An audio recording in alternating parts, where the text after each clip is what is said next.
Hola amigos y amigos, bienvenidos a esta nueva lista de reproducción que hoy inauguramos. Habla de los semiconductores y de este tema hay mucho que decir, pues la electrónica moderna está basada en estos. Todos los aparatos electrónicos de hoy en día tienen en su interior un sinfín de componentes semiconductores, de los que hablaremos en otras secciones. Así que el tema de semiconductores es importante y abundante. Para comprenderlos, primero hablemos de la estructura atómica, que espero que este no sea el primer acercamiento que tienes con este subtema, sino que antes ya hayas estudiado o visto algo de ello. Se sabe que todos los materiales tienen un número atómico. ¿Y qué nos indica ese número atómico? Bueno, es el que nos provee información de cómo es la estructura de los átomos, de los materiales. En otras palabras, nos indica la cantidad de electrones y protones con los que se conforma cada uno de los átomos del material en cuestión. Cada átomo se conforma por órbitas, formalmente llamadas capas de valencia. Estas líneas en forma de óvalo en donde se encuentran girando dichos electrones como si fuesen planetas girando alrededor del Sol. En el caso de los átomos, el Sol representa el núcleo donde están concentrados los protones, que dicho sea de paso con las cargas positivas. Recuerden que las cargas de signos opuestos se atraen, así que la función principal de estos protones es mantener cierta fuerza de atracción para que los electrones no escapen de sus órbitas. Este equilibrio es natural de los átomos, se debe a que la misma cantidad de protones en el núcleo es la misma de electrones que giran sobre las líneas de valencia, toda vez que el átomo se encuentre en reposo, que quiere decir que el átomo se encuentra a temperatura ambiente, sin excitación alguna, ¿verdad? Y entonces es evidente que los electrones están en las líneas de valencia más próximas al núcleo, experimentan una fuerza de atracción mayúscula al núcleo que los electrones que se encuentran en las líneas de valencia más alejadas de él. Por lo tanto, un electrón de la última línea de valencia resultará sencillo sacarlo de su órbita con una pequeña excitación debido a la leve fuerza de atracción que experimentan con el núcleo. A estos electrones que se desprenden de su órbita se llaman electrones libres. ¿Por qué? Porque ya no están atados a ningún átomo, ya son libres de irse a cualquier otro lado y en su lugar dejan un hueco en la línea de valencia donde salieron.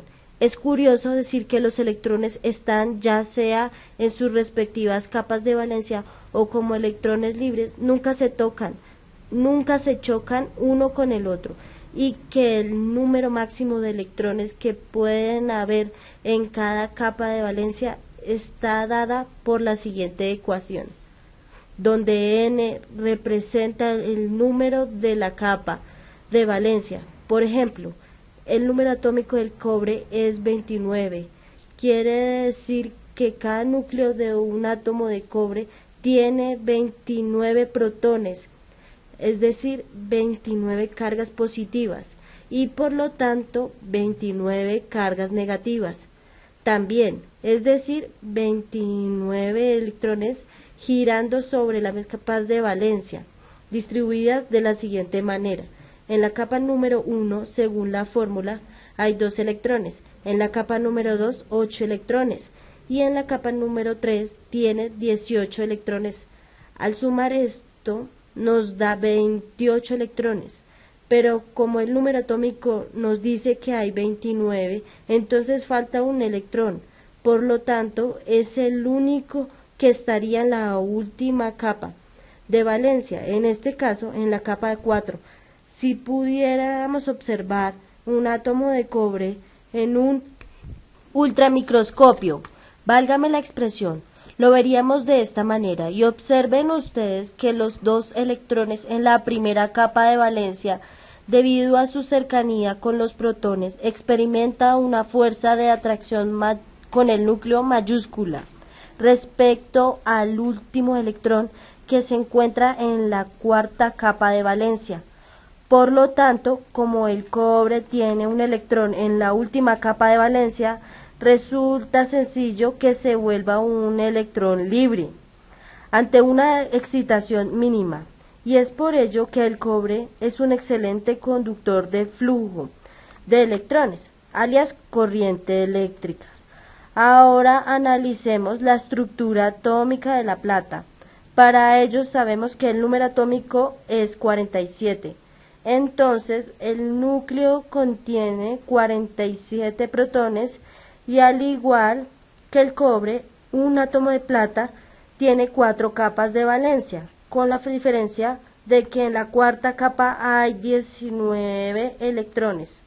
Para completar los 47, por lo que se puede presumir que estos 19 electrones en la última capa de valencia experimentan la misma fuerza de atracción miserable que aquel electrón en la estructura del cobre, ¿verdad? Y por lo tanto, con la misma mínima excitación, ahora se vuelven 19 electrones libres en una estructura de plata. Y a esto obedece que la plata sea aún mejor conductor de flujo de electrones que el cobre. Ahora analicemos la estructura atómica del oro. Para ello, sabemos que el número atómico del oro es 79.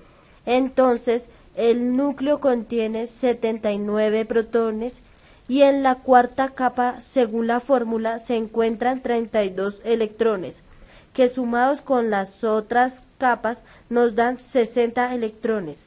Aún nos quedan 19 electrones que ya no caben, más que en otra capa, ¿verdad? Que dicho sea de paso, se encuentran más alejados del núcleo.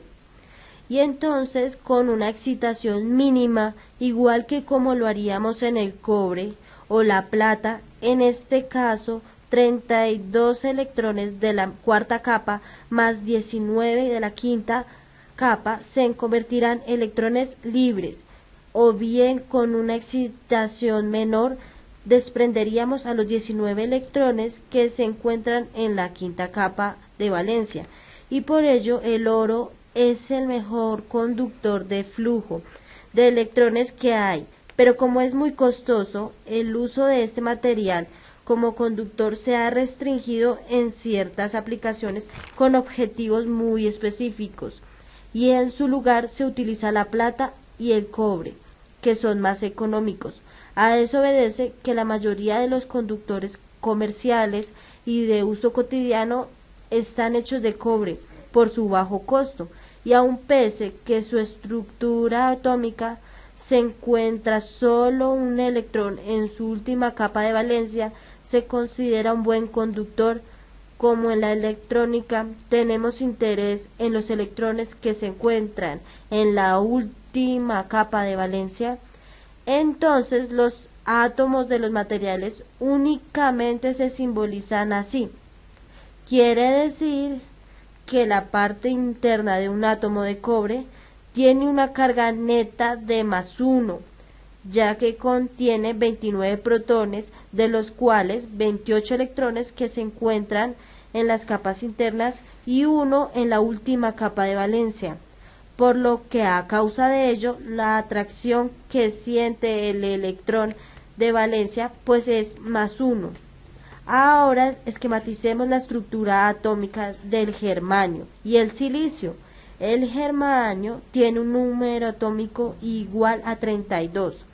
Utilizando la fórmula sabremos que en la primera capa de valencia hay 2 electrones, en la segunda 8 y en la tercera 18. Esto da como resultado 28 electrones. Aún nos faltan 4 electrones para los 32 que estarían en la cuarta capa de valencia. Así que el germanio tiene 4 capas de valencia, pero en la cuarta capa hay 4 electrones. El diagrama equivalente de la estructura de un átomo de este material se puede representar así. Ahora analicemos el silicio. El silicio tiene un número atómico igual a 14. Utilizando la fórmula, sabemos que en la primera capa de valencia hay 2 electrones, en la segunda 8. Esto da como resultado 10 electrones. Aún nos faltan 4 electrones para los 14, que estarían en la tercera capa de valencia. Así que el silicio tiene 3 capas de valencia y en la última capa, igual que el germanio, hay 4 electrones. Y el diagrama equivalente de la estructura del átomo de este material se puede representar así. Noten ustedes la similitud entre el germanio y el silicio. Muy bien, hemos visto que los materiales conductores son por excelencia el oro, la plata y el cobre. Aunque el átomo de germanio tiene una capa más de valencia respecto a la del silicio, ambos son utilizados como materiales semiconductores. Ahora vamos a ver por qué. Debido a que este planeta hay más silicio que germanio, el semiconductor preferido por los fabricantes es el silicio, aunque también es utilizado en algunos casos el germanio. Ahora entremos en materia, pues, de los semiconductores. Cuando varios átomos de silicio se aproximan a otros entre sí, se forma una estructura llamada cristal. En este caso, cristal de silicio. Las capas de valencia se juntan y cada átomo comparte un electrón con los átomos vecinos. Observen el átomo del centro. Eso tiene 4 vecinos y tiene 4 electrones compartidos con otros átomos, ¿verdad? A cada electrón compartido se le denomina enlace covalente. En 1917, Gilbert Newton Lewis anunció la regla del octeto, que dice que cuando los átomos completan sus últimas capas de valencia con 8 electrones, la forma que adquiere es una estructura muy estable, que no da lugar a que haya electrones libres, y a este efecto le llamó saturación de valencia. Miren, sigan observando el átomo del centro. Y ahora imaginen que otros átomos de silicio se han unido a estos. Tenemos frente a nosotros un cristal puro de silicio, que por la regla del octeto de Lewis sabemos que no tendrá electrones libres. Así que este cristal se comporta como un aislante perfecto. Un aislante es lo contrario que un conductor. Hemos visto que en el caso de los conductores con una pequeña excitación se puede generar electrones libres y su resistencia es extremadamente pequeña. En el caso de los aislantes, la excitación tendría que ser mayúscula para que apenas logremos hacer uno que otro electrón libre. En algunos casos eso será imposible y por lo tanto su resistencia pues es enorme. Bueno, un semiconductor no es un aislante perfecto, pero tampoco es un conductor por excelencia, sino que tiene comportamientos de ambos que veremos ahora. Y miren, a pesar de que en esta estructura, principalmente en el átomo del centro, no hay electrones libres, cuando un cristal de silicio se le excita mediante energía térmica, pues muy probablemente empieza a haber un electrón libre. La salida de un electrón de la última capa de valencia de un átomo en dicha capa deja un vacío en dicha capa de valencia, que se denomina hueco. Este hueco se comporta como una carga positiva, porque la pérdida del electrón da lugar a un ion positivo, y entonces este hueco atraerá a cualquier electrón que se encuentre en la vecindad inmediata. Si el cristal se encuentra expuesto a una corriente eléctrica, cada hueco buscará ser apareado con cualquier electrón libre que le sea más fácil atraer, y entonces el cristal de silicio quedará nuevamente sin ningún hueco y tampoco sin ningún electrón libre. El cristal de silicio puro entonces se le da el nombre de semiconductor intrínseco. Un semiconductor intrínseco es aquel que no da lugar a huecos y electrones libres, y por lo tanto se comporta como un perfecto aislante, o a diferencia de un semiconductor extrínseco. Un semiconductor extrínseco incrementa la conductividad en el semiconductor. Entiéndase como esto que existen electrones libres. Para que esta conductividad sea posible, el cristal de silicio puro deberá ser dopado.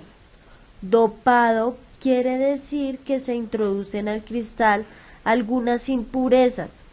Las impurezas son algunos átomos de otro material pentavalente, cuya estructura tiene 5 electrones en la última capa de valencia. De ahí su nombre. Por ejemplo, imaginemos que queremos un semiconductor que por cada 20 átomos de silicio exista un electrón libre. Entonces debemos de dopar al cristal con un átomo de arsénico o fósforo, que son átomos pentavalentes. La estructura atómica de estos dos materiales tienen en su última capa de valencia los 5 electrones. Muy bien. Pues los fabricantes controlan la conductividad de un semiconductor dopado.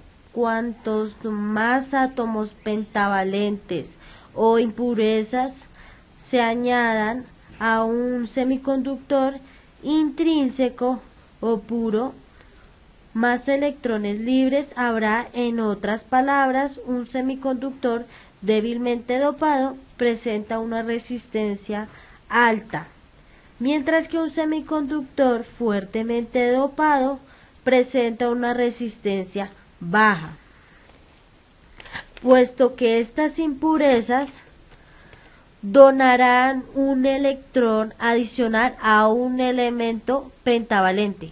Entonces, habitualmente se denominan impurezas donadoras. Y, atención, a este semiconductor compuesto por un cristal extrínseco, es decir, dopado con impurezas pentavalentes, lleva el nombre de semiconductor tipo N, donde N significa negativo. Es decir, la impureza pentavalente aporta por cada uno de sus átomos una carga negativa. En contraparte, existe la posibilidad de dopar un cristal de silicio con impurezas aceptadoras, introduciendo al cristal de silicio átomos de otro material, pero ahora trivalentes, cuya estructura tiene 3 electrones en su última capa de valencia, como el boro, el aluminio y el galio.